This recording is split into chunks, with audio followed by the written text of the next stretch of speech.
This move isn't really surprising given the addition of Rocco Welsh, as Zack Ryder is entering the transfer portal and is set to leave Penn State.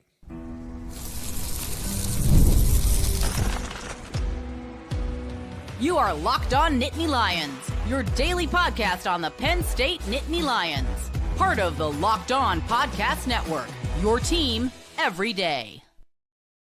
You are locked on to Penn State Wrestling, and thank you so much for checking out this live edition of Locked On Nittany Lions. A bit of breaking news late on a Wednesday afternoon, as Zack Ryder is set to enter the transfer portal per Justin Basch, as he broke the news just recently here on social media. Zack Ryder's going into the transfer portal, and it makes a ton of sense. I am not shocked. I am not surprised. The addition of Rocco Welsh certainly threw a wrench into a lot of different things, but it's not only the factor of Rocco Welsh. There is Josh Barr. I think people kind of forget that 184, that Josh Barr certainly could be an option here. So let's break it all down, where Zack Ryder could end up, where he's most likely going to end up. David Taylor, Oklahoma State, and talk about it all. Also, be active in the live chat. Let me know your thoughts, questions, comments over in the live chat. You are part of this discussion as well. So Zack Ryder, simply put, enters the transfer portal. At 184, it got complicated. The addition of Rocco Welsh. Look, I know that most people are going to say it. They already are on social media, that Rocco Welsh wasn't brought in to ride the bench. And that's certainly any case. He was brought in to compete. Rocco Welsh was brought in to compete. I don't think Zack Ryder is running from the competition or anything like that, but you do probably have to entertain your better interests here as it now gets really complicated. And I don't think that was a two-man race per se. I don't think that it was just Rocco Welsh, and I don't think that it was just Zack Ryder. I think the other part of the competition that people aren't necessarily thinking about enough is that Connor Mirasola at 197 very well may be ready to go next season, and you don't just have him ride the bench. So I think this competition goes to 184 with Josh Barr. And here's how it's looked at. Here's how Penn State's looking at it. What is your best overall lineup with your 10 options? Is that Josh Barr at 97 and Rocco Welsh at 84? Is it Barr at 84 and Connor Mirasola at 97? Was it Zack Ryder? Well, not in this case, since now he is in the transfer portal here. But that's where it really got complicated, is that it was a three-man race at 184 potentially going into this offseason. The odds aren't in your favor if you're Zack Ryder. Granted, they're not really in the favor of Rocco Welsh either. However, Rocco Welsh joining Penn State is more of a long-term plan. It's more than Cale Sanderson has more of an idea in mind than just, well, what can I do at 184 this season? 174 opens up. Remember that. Levi Haynes is set to graduate. Red shirt's technically on the table if we want to entertain that idea again, that he could red shirt for whatever reason this season, maybe just train, focus on some freestyle, and then come back for another season. I think you're just kind of delaying things at that point. But Levi Haynes enters his final year of eligibility, so then 174 opens up. You have William Henkel, you have Asher Cunningham joining. Rocco Welsh wrestled at 174. Where did he lose to Carter Starachi? In the NCAA finals at 174 pounds. I also find interesting that Rocco Welsh is training at 79 kilograms for freestyle, which is the equivalent of 174.5 pounds.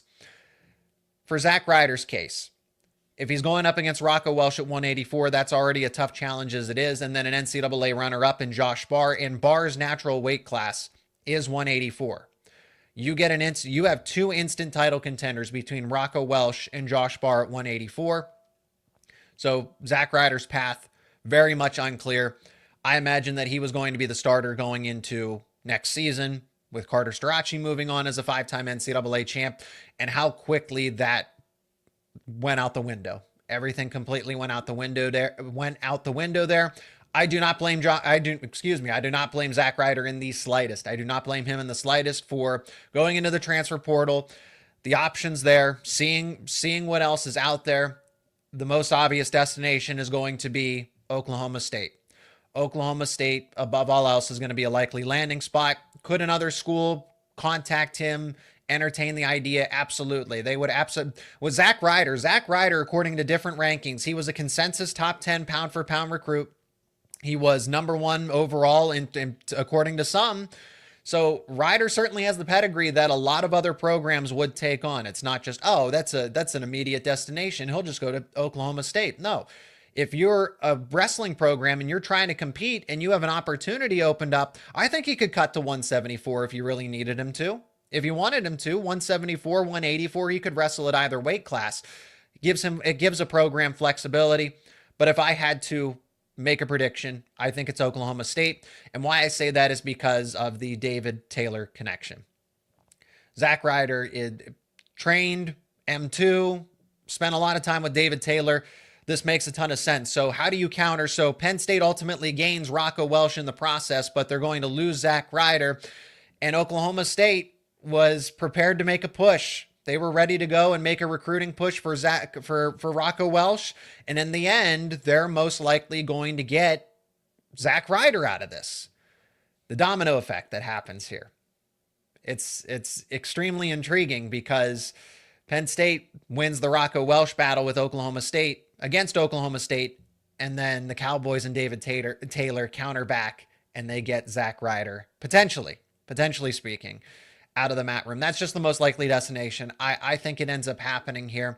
Wouldn't be surprised if he goes to any other institution because he's an instant starter. I think he's an All-America caliber type of wrestler. And I did say, I'm on the record saying that, hey, in due time, Zack Ryder will be a national title contender. But that's the difference between Rocco Welsh. I think Josh Barr is in this conversation too. And with Zack Ryder at 184 for Penn State, where all three of them contending, Rocco Welsh was an NCAA title runner-up as a true freshman.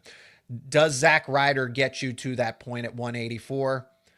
Penn State wouldn't have made that move in the transfer portal if they thought so. I think that Ryder would have been an All-America type of wrestler, eventually a national title contender, but how soon? How soon would that be the case? So one of the top prospects from that class of 2024, that was a loaded class of 2024 for Penn State. And now the first wrestler is out of there and is going to be moving on. So I see we're active in the live chat. We're going to get your thoughts, your comments, your questions, and reactions in this upcoming segment as we continue to discuss the impact of Zack Ryder's move and what the Penn State lineup could look like at those heavier weights. It's coming up next here on this live edition of Locked On Nittany Lions. And today's show is brought to you by Monarch Money. You ever check your bank account and wonder, where did all my money go? Between dining out, online shopping, and entertainment, it's easy to lose track. And that's where Monarch Money comes in. Your personal CFO, giving you full visibility and control over your finances. Monarch Money isn't just a budgeting app. It's a complete financial command center where you can track all your accounts, investments, and spending in one place. So you stop just managing your money and you start building wealth.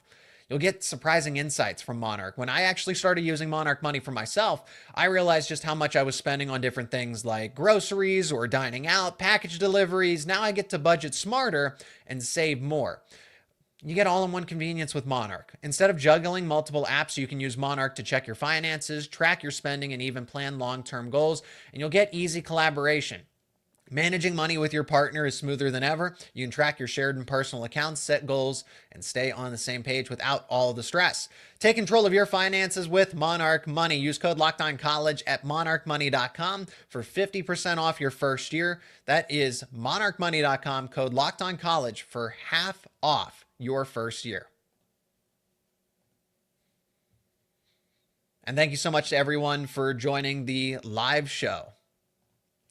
Can next year's lineup be better than this year's? Well, with question marks at 141, 184, and then heavyweight, you're losing an NCAA title contender at all three of those weight classes. And with the records that they set, remember, this was the best team in history. So losing Zack Ryder doesn't change the outlook of Penn State's lineup, but competition's getting better. Iowa's making moves in the transfer portal. Oklahoma State's making moves in the transfer portal as well. Nebraska returns a lot too.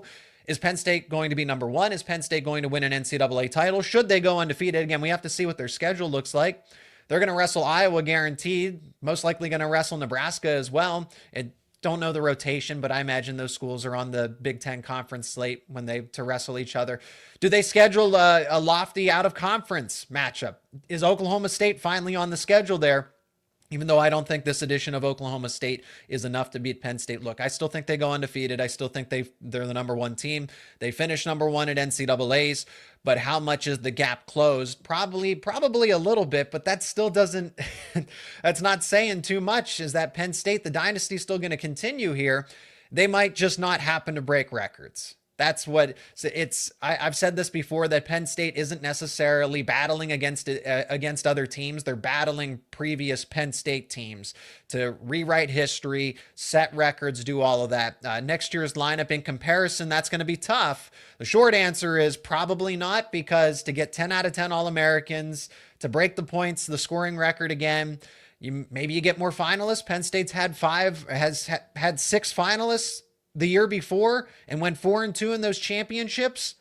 You could try to do that. There's certainly, but losing 3 starters in Bo Bartlett, Carter Starachi, and Greg Kirkfleet, that's going to be the challenge. Do you have the quantity of talent? Do you have enough of the quality to get back to those respective individual finals?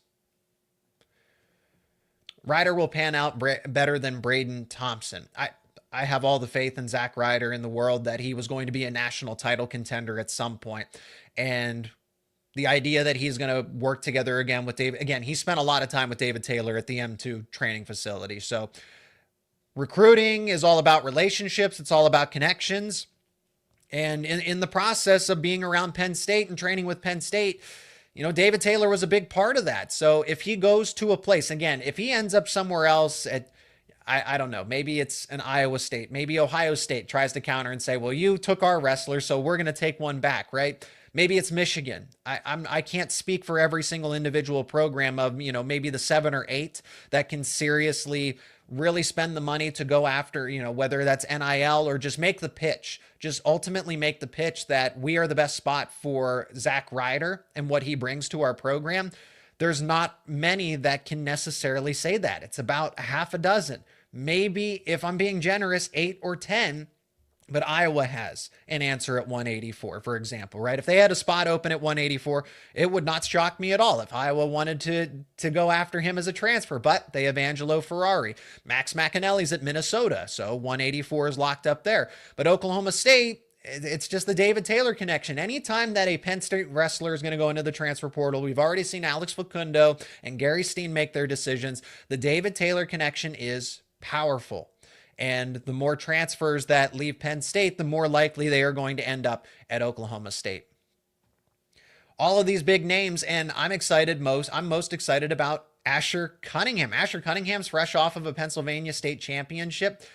I mean, the loss of Zack Ryder is huge, but you can only have 10 starters. Remember, you can only have upwards of 30 wrestlers, as you can only have 30 wrestlers in total. The NCAA is going to put a cap on how many wrestlers you can have in the mat room. It's also the scholarship amount too. You have more scholarships. So Penn State is going to have 20 scholarships, most likely. Again, could they have 21, 22? I don't want to split hairs here, but Cale Sanderson has gone on the record saying, well, we'll probably be around a 20 scholarship limit for ourselves as a program. Iowa's going to do that. Oklahoma State's going to do that. Who's to say that Ohio State, Michigan wouldn't do something like that, carry more than the 10 scholarship limit that was originally there? What that means is that other programs can now say, okay, you don't have a scholarship at Penn State. There's a scholarship not available. Well, we have plenty available now because of that scholarship increase. Zack Ryder is in the portal. Yes, he is. Yep, he's in the portal. Duke to follow. Whoa, I didn't see that. Let me see if I can find any bit of information right now that Zack Ryder and PJ Duke would be a package deal. I'm not entirely sure there. I know that they're good friends, but Rocco Welsh also talked about that too. So PJ Duke, one of the top recruits, if not the top recruit in the class of 2025. Marcus Blaze and PJ Duke, I think, are interchangeable there for the number 1 pound for pound recruits in this past class. So if PJ Duke were to follow Zack Ryder, I mean, they're both from the state of New York, right? I just don't see it right now. I see the connection there, but Rocco Welsh just finished an interview with Justin Basch the other day and said that he and PJ Duke are really good friends. So you can make one argument, but then you have the other one that, I mean, most of these wrestlers, they're all friends. They're right. They're all close with one another. So now Rocco Welsh and PJ Duke are in the same mat room. But what argument are you to make the argument that, well, Zack Ryder and PJ Duke are closer? Do we know that for a fact? Maybe that's a possibility. Zack Ryder to Okie State. I surely hope not. I think it's happening. I think it's safe to say that it's going to happen. Big loss for Penn State, and mark my words, this kid will go bite them. It's a loaded 184-pound weight class across the board. It is absolutely loaded between Max McAnally, Angelo Ferrari, Zack Ryder, one of the two, Rocco Welsh or Josh Barr. Do not write off Josh Barr. Well, he was an NCAA. I thought the same thing. And then having conversations with Jeff Byers, talking to some of my sources close to Penn State wrestling, that Josh Barr could very well cut down to 184. And that's why I think that it wasn't just Zack Ryder versus Rocco Welsh. I really do think Josh Barr is a factor in here because Connor Mirasola is ready to go at 197. The Mirasola twins are ready to be unleashed at 197 in heavyweight. I think that's what most people are going to overlook in this case, is that it's not so much about Zack Ryder, Rocco Welsh at 184. It's you now have the luxury of dropping an NCAA runner-up at 197 back to his natural weight class, Josh Barr, down to 184, and then you have Connor Mirasola go at 197. And all right, well, that displaces Rocco Welsh. It might. It very well might. Rocco Welsh did say, he went on the record and said, if I'm going to be one of the best wrestlers, that I should be able to defeat anybody that stands in my way. And that includes in the mat room. It's not just about who stands across from you as an opponent, also your teammates. And that means going through Josh Barr, potentially at 184. Either way, Penn State has a national title contender at 184 with Barr or Ryder. If Ryder does not crack the starting lineup at 84, he could cut down to 74. Levi Haynes opens wide open. It's wide open at 174 after Haynes moves on because he's in his. Can you believe that? Levi Haynes just, because I think with the COVID year and, the Olympic red shirts, and then you have a regular red shirt, you have a gray shirt, you have you can get medical red shirts, you have the Olympic red shirt, and then you have these COVID years of eligibility. There are going to be wrestlers next season. For example, I'm not trying to dunk on Lucas Bird. Do not interpret it that way. He's going to be going into his 7th year of wrestling because he's going to get a medical red shirt and come back for another season at 133. Lucas Bird of Illinois, who just won the championship against Drake Ayala. 7 year. I don't blame him. I think he should absolutely do that. I agree with the move. But wrestlers just have a long lifespan here when it comes to collegiate wrestling with the amount of red shirts and eligibility workarounds that you can. I'm not saying that he's gaining the system. What happened. But I don't disregard that, hey, he is a 7th year wrestler. So what I'm getting at here is that 184, so back to that, 184 is extremely loaded between Zack Ryder, if he gets the starting opportunity at Oklahoma State, Angelo Ferrari at Iowa. You have what Penn State has in its own mat room, either Josh Barr or Rocco Welsh. Levi Haynes moving on from 174 eventually in 1 year's time. Rocco Welsh could cut down there, and then this is a long-term plan. It's not just about year to year. Cale Sanderson looks, okay, Cale Sanderson essentially has 3-year plans. He has lineup projections for probably 27 and 28. But that's why this move is happening, because Ryder didn't have a clear outlook for not only this season, but the next couple of years with Rocco Welsh now in the fold. Take another break, talk about some other lineup possibilities for Penn State. Also discuss the Mirasola twins. I think they deserve a little more recognition here because there's question marks around, is Cole ready to take on heavyweight? I think he is. We'll talk about it next here on Locked On Nittany Lions. And today's show is also brought to you by Supply House. Get the supplies you need from the site made for the skilled trades, Supply House. Whether you're in plumbing, HVAC, or electrical work, Supply House is the reliable way to order products online. Their easy-to-use website is packed with helpful resources and the latest product info to help you get the job done right. Plus, with a complete inventory of over 200,000 parts from 400 plus top brands, you'll find exactly what you need delivered fast from coast to coast. Do you need help with an order? Supply House offers expert support and industry-leading service, so you'll always talk to a real person.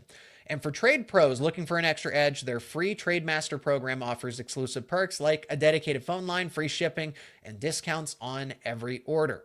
Thousands of skilled professionals are already taking advantage, and now it is your turn. Join the Trade Master program today at supplyhouse.com/TM and start ordering plumbing, HVAC, or electrical supplies with just a few clicks. Plus, use promo code SH5, the letters SH and the number 5 for 5% off your first order. That is supplyhouse.com.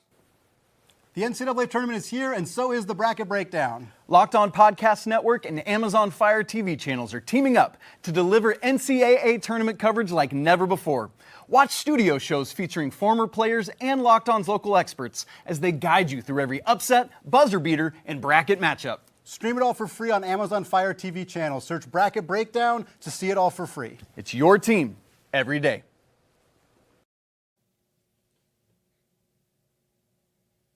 And welcome back to this live edition of Locked On Nittany Lions. Pick back up with the comments here briefly.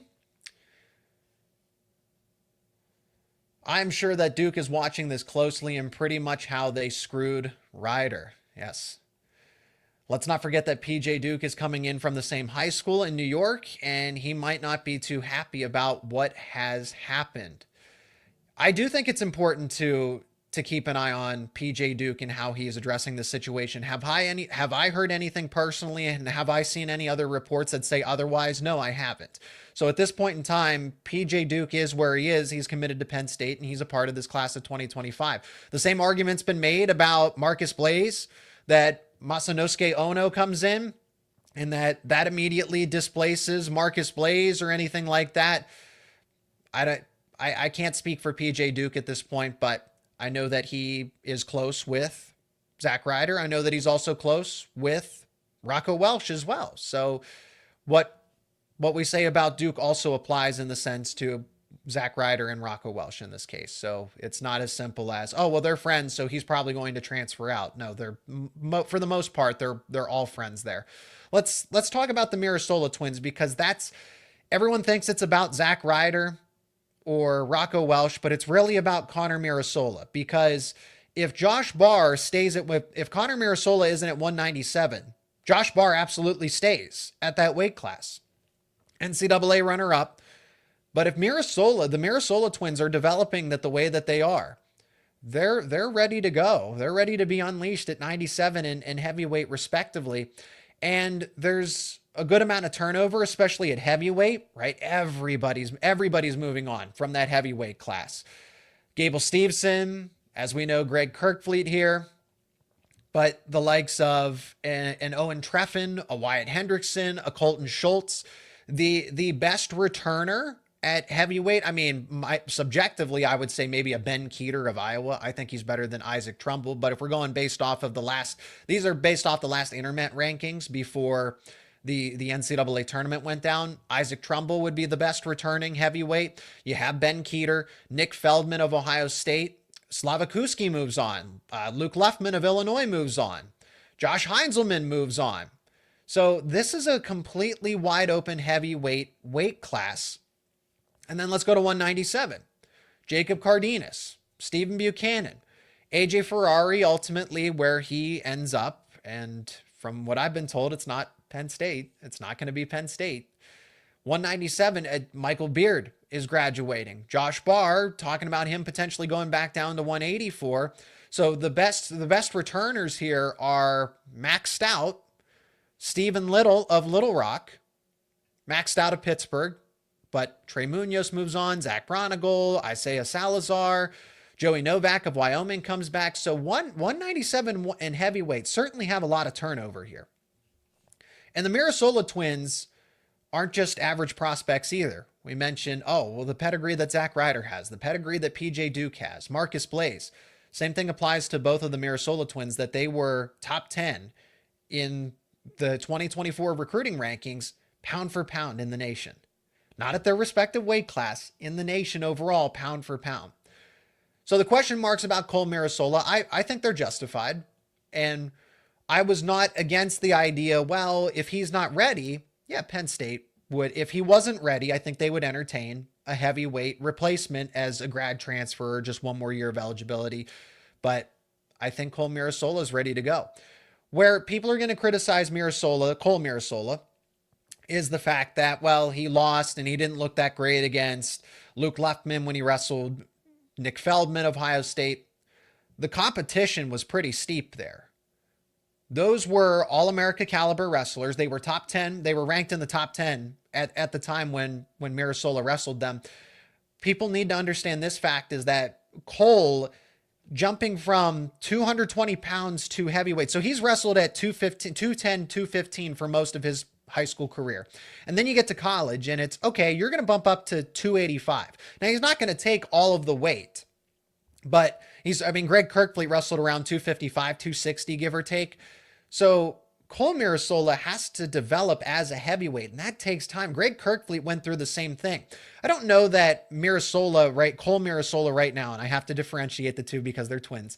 I don't think that Cole right now is an instant heavyweight title contender, but neither was Greg Kirkfleet. Is he an All-America contender? Absolutely. And he might be closer to an NCAA title than people think. I'm not going to say that he's a title contender at this point in time because, again, he is new. He is adding good, healthy weight, but he's also giving up a lot of weight at this point. So it really depends on how he's matured. It really depends on, okay, did you put on good, healthy weight to get you to 240, 250 pounds where you can be competitive? When he wrestled Nick Feldman, when he wrestled Luke Leffman, he was giving up 30 pounds of weight to the competition.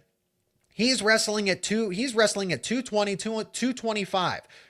Nick Feldman, Luke Leffman, I'm pretty sure that Leffman was probably wrestling at over 260, maybe into 270, but Nick Feldman in the 250s, you're giving up 25, 30, 35 pounds of weight to veteran wrestlers, veteran opponents that were All-America contenders and weighed 30 to 40 pounds heavier than you. That's some harsh criticism to say, well, Mirasola's not ready because he lost to that kind of competition and the deck's essentially stacked against him. That's why he's going through the red shirt. As for Connor Mirasola, I mean, that's still a wait and see. Everyone was pointing to that maybe the Mirasola twins should enter the transfer portal. And now as we're seeing the dust settle, it's Zack Ryder. It's potentially Josh Barr going down to 184 because then it makes room for Connor and Cole to take over at 97 and at heavyweight for the next 4 years. You get 4 years of the Mirasola twins. They take their red shirt. They developed. Connor Mirasola, I'm still impressed by the fact that he took down Aaron Brooks as a high school senior at those Olympic wrestling trials. He took down Aaron Brooks. Now, look, I get it. It's freestyle at the end of the day, but those guys are ready to go in and compete right away, be instant All-America contenders. I'll reserve the national title contenders in due time, but they'll be there sooner rather than later and that's the same case for Josh Barr. Luke Lillidahl, right? That's that entire class of 2024. It is a shame that Zack Ryder is not going to be a part of it for the long run. But remember, that 2024 class, iconic with Luke Lillidahl, Zack Ryder, both the Mirasola twins. I mean, I don't know what you could ask more for from Penn State to get. You still have, again, that's what you have from that class, and they're ready to go.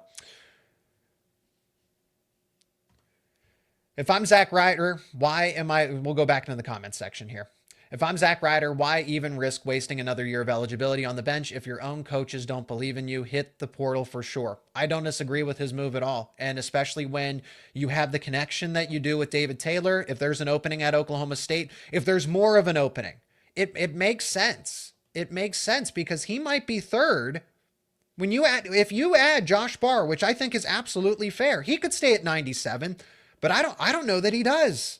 I think the competition is Josh Barr and Rocco Welsh, and Zack Ryder loses in all of this.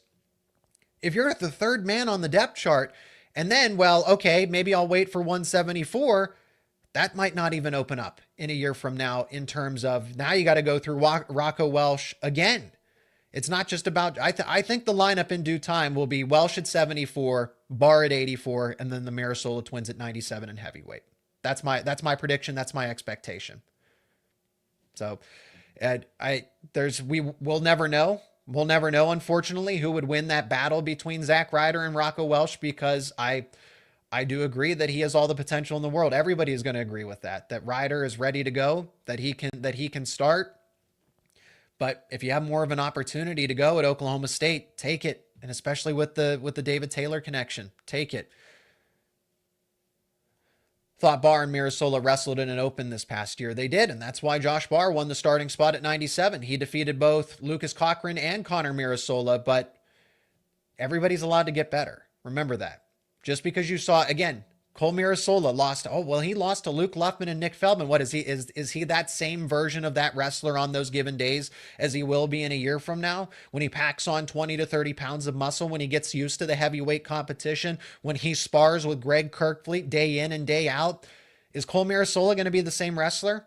Is Connor Mirasola going to be the same wrestler that he was at the Army Black Knight Invitational in 2024? Absolutely not. No, he's not going to be. So, see, that's the thing here. So I see the comments keep jumping here. And the comments keep jumping on me. Mirasola does Mirasola beat Barr, in your opinion? I don't know that he does. I don't know that they wrestle off. I think that it's complicated. I don't know how they would work that out, actually. Would it be Josh Barr defeats Connor Mirasola or vice versa? I think it would be, because it could be Josh Barr at 97, and maybe Connor Mirasola is benched at the end of the day. But it makes sense. They can drop Barr down to 84, his natural weight class. And he talked about it before in a couple of interviews, saying that how, yeah, it's great to put on the weight, but he never alluded to the fact that I'm going to stay at 97 forever, if that makes sense. So it's just, Penn State has options. They have flexibility. They can go to, Welsh can cut to 74. Barr can cut to 84. You have Mirasola at 97. Either way, Penn State's getting title contenders at any of the weight classes. You get a title contender at 84 with Welsh or Barr. You get a title contender with Barr at 97, and in due time, Connor Mirasola as well. Stop talking about Ryder and Welsh and focus on Levi versus Rocco. Okay. I mean, that's an interesting one too. An interesting hypothetical that maybe Welsh doesn't even compete at 84 this season, and that he drops right down to 74 and goes up against Levi Haynes. It's very much a possibility. It's the same thing with Marcus Blaze at 41, or where does Ono wrestle? Does Ono wrestle at 33? Does he wrestle at 41? Does he go up against Braden Davis and Aaron Nagaut? Does he go up against Marcus Blaze at 41? Possibilities are endless, and that's what I think people need to understand, that Cael Sanderson he has more than just a one-year plan.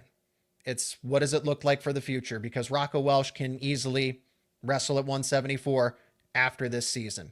184, you have Welsh or Barr, or eventually maybe it's Asher Cunningham and William Hankel. Penn State, and the transfer portal at the end of the day is going to help Penn State. It's also going to hurt them. It's also going to be a net neutral, because this is what I'll finish on briefly. Cael Sanderson has a blueprint, has a plan in mind, but it almost seems like that plan is absolute utter chaos, where you get the transfer portal, you have the transfer portal to your advantage, and it can hurt you too. But if you recruit all of this talent, let all of it decide itself in the mat room, and then the transfer portal, you can use it if you don't win. And so I think that's part of a recruiting pitch. I imagine it's got to be that, hey, we have your best interests. If you win the competition, great. So Cael Sanderson's plan is to accumulate all of this talent and say, hey, the transfer portal's there, that at the end of the day, this is a chance for you to train, get better, possibly win the competition. If you don't, then you can move on, and what happens, happens. So nobody is beholden to stay at Penn State. And I think that's just what Cael's going for. Absolute chaos. Recruit the best of the best talent, and then let the chips fall where they may. I appreciate everyone's comments. I appreciate the discussion, the questions.